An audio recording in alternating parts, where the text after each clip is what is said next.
My boyfriend bragged about how much money he was making while living rent-free at my apartment, so I gave him an ultimatum. So my boyfriend quit his job 4 months ago to start his own startup and get his own clients. I was supportive of him and knew he could succeed if he did his best, but he also moved out of his apartment at the same time. He said he was moving into his mom's place and moved all his clothes there. Despite saying that, he hasn't spent a single night at her place in 4 months. Instead, he spends all of his time in my apartment, where I live alone and pay $1,700 as rent by myself. He tells me he's about to go to his mom's, so I would only buy food for one person, but then he eats all the food and never actually leaves. I've tried asking him about potentially helping out with the rent or groceries, but he always brushed me off. His main argument is that he doesn't technically live here since he never brought over his stuff and doesn't keep any clothes here. I told him that he's literally sleeping every night in this apartment, and that's when he called me out for not liking him enough, so I ended up backing off. I did really like him, but I never imagined that my first time ever living with my boyfriend would turn out like this. I pictured it as us splitting the bills and both growing as a couple. Last week it all hit me at once when my boyfriend started bragging. He was on the phone with someone and said it's been smooth sailing without a rent bill. His clients have been paying him a lot, and he loves how he can use all of that money for anything he wants rather than bills. Don't get me wrong, I'm proud that he's doing so well, but this conversation just rubbed me the wrong way. I asked him to hang up and then explained how what he just said was disrespectful to me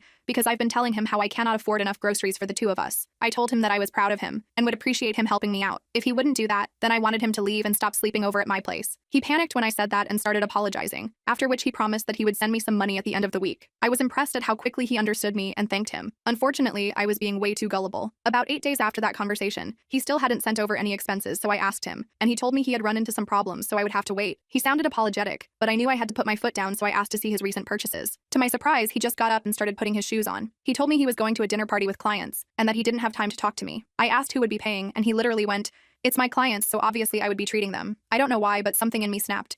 For months I had been struggling with my finances and asking him for help, but his reaction left me in shambles. Once I was done crying about how my relationship was essentially over, I called over my best friend and a locksmith. Since my boyfriend had violated the ultimatum, I was going to keep my word and kick him out. After the locks were changed and the door was bolted shut, I sent him a simple text message saying we were done, and that he wasn't welcome at my apartment anymore. To my absolute shock, he started crashing out. Apparently he had called his mother a B-word, which was the real reason why he couldn't stay at her place. And if I kicked him out, he wouldn't have anywhere to go for the night. My best friend was staying over that night for safety reasons, and she just burst out laughing when she read that text. We basically told him that since he was making so much money now, surely he could get a hotel. He replied with a sad apology and said that most of his money had gone back into his startup, so he didn't really have anything in his bank account. We sent a few laughing emojis and then we blocked him.